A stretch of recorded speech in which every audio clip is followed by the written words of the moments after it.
নিয়ন্ত্রণ মোস্তাফিজুর রহমান আইপিএলের সুযোগ পেয়েছেন দিল্লি ক্যাপিটালস, তাকে ৬ কোটি ইন্ডিয়ান রুপিতে দলে ভিড়িয়েছে। কিন্তু এই মুহূর্তে একটা বার্নিং কোয়েশ্চেনের জায়গা হচ্ছে মোস্তাফিজুর রহমান আসলে কয় ম্যাচের জন্য আইপিএলে খেলতে যাবেন, কিংবা আদৌ তিনি এনওসি পাবেন কিনা, এখানে হিসেবটা আসলে কেমন রয়েছে।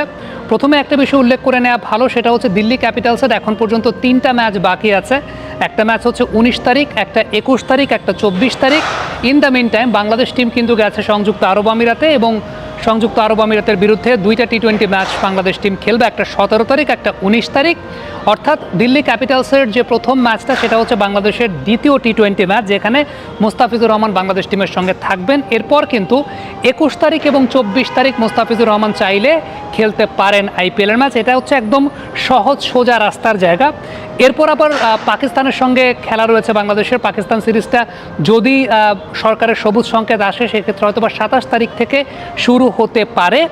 এবং দিল্লি ক্যাপিটালস যদি কোয়ালিফাই করে, সেক্ষেত্রে এলিমিনেটর কিংবা কোয়ালিফায়ার কিংবা পরবর্তীতে টপ 4 রাউন্ড যাই হোক না কেন, সেই জায়গাটাতে তারা অবশ্যই চাইবে তাদের বেস্ট পসিবল কম্বিনেশনটা নিয়ে খেলার জন্য। সো এখানে এই মুহূর্তে কিন্তু একটা কনফিউশনের জায়গা আসলে বিরাজ করছে, এবং সেই কনফিউশনের জায়গাটা হচ্ছে মোস্তাফিজুর রহমান কি আলটিমেটলি আইপিএলের জন্য ছাড়পত্র পুরো সময়ের জন্য পাবেন, নাকি তিনি মাত্র 2 ম্যাচের জন্য পাবেন। সো এটা কিন্তু একটা অনেক বড় বার্নিং কোয়েশ্চেনের জায়গা। এখন আবার ব্যাপারটা যদি এরকম হয় যে মোস্তাফিজুর রহমান মাত্র 2 ম্যাচের জন্য ছাড়পত্র পেলেন, সেক্ষেত্রে সেটা আবার আইপিএলে দিল্লি ক্যাপিটালস কর্তৃপক্ষ সেটা মানতে চাইবে কি না, কিংবা এগ্রিমেন্টটা আসলে কেমন কি হয়েছে। যতদূর পর্যন্ত এখন পর্যন্ত আমরা খবর পেয়েছি তা হচ্ছে বাংলাদেশ ক্রিকেট বোর্ড কিন্তু এখনও পরিপূর্ণ, এই ভিডিওটা করার আগ পর্যন্ত পরিপূর্ণ এনওসি কিন্তু দেয়নি। সেই ব্যাপার নিয়ে আলোচনাটা চলছে, নেগোসিয়েশনের জায়গাটা চলছে। এখন সেই জায়গাটায় পরবর্তী সময় হয়তো বাংলাদেশ ক্রিকেট বোর্ড তাদের সিদ্ধান্তের ব্যাপারটা জানাবে। এখন এখানে 2টা ব্যাপার আছে। প্রথম ব্যাপার হচ্ছে যে সংযুক্ত আরব আমিরাতের সঙ্গে সিরিজটা কিন্তু চাইলে মোস্তাফিজুর রহমানকে ইগনোর করা যায়। আইপিএলের মতো মঞ্চ, সেই জায়গাটা আমার কাছে মনে হয় যে 3টা ম্যাচ অন্তত দিল্লি ক্যাপিটালসের আছে, সেই 3টা ম্যাচ মোস্তাফিজুর রহমানের খেলতে কোনো বাধা থাকার কথা না।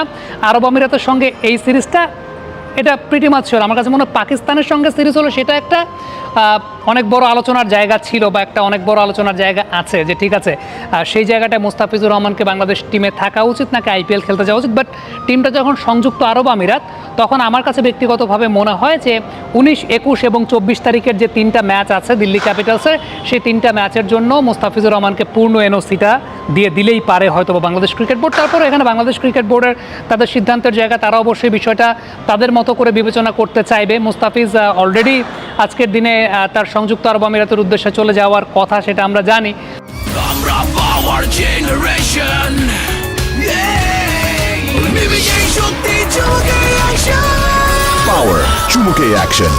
সো ফ্যাক্টের জায়গাটা এইখানে যে দিল্লি ক্যাপিটালসের সঙ্গে আসলে মোস্তাফিজুর রহমানের এগ্রিমেন্টটা কেমনভাবে হয়েছে, কিভাবে হয়েছে।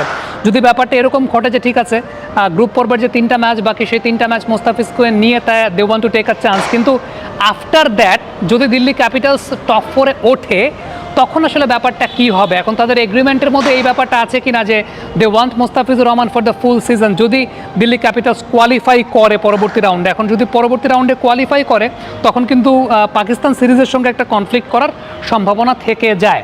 সো এই সব কিছু নিয়েই হয়তো বা আলাপ আলোচনার জায়গাটা হবে। বাংলাদেশ ক্রিকেট বোর্ড হয়তো বা আলাপ আলোচনা করছে এই মুহূর্তে, যতদূর আমরা শুনতে পেয়েছি। তবে প্রথমত যে বিষয়টা, সেটা হচ্ছে দিল্লি ক্যাপিটালসের 3টা ম্যাচ বাকি।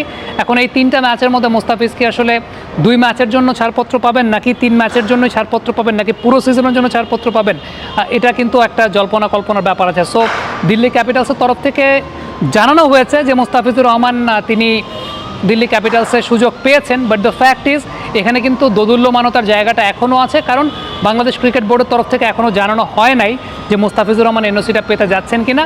আপনি যদি আমাকে ব্যক্তিগতভাবে বলেন, আরব আমিরাতের সঙ্গে মোস্তাফিজের খেলার কোনো কারণ নাই, তিনি আইপিএলে খেলতে পারেন। বাট যদি পরবর্তী সময়ে দিল্লি ক্যাপিটালস এলিমিনেটেড এবং কোয়ালিফায়ার পর্যায়ে ওঠে, তখন একটা বড় আলোচনার বিষয়বস্তু আছে যে আসলে পাকিস্তান সিরিজটা খেলা উচিত নাকি আইপিএলের এলিমিনেটেড কোয়ালিফায়ার খেলা উচিত।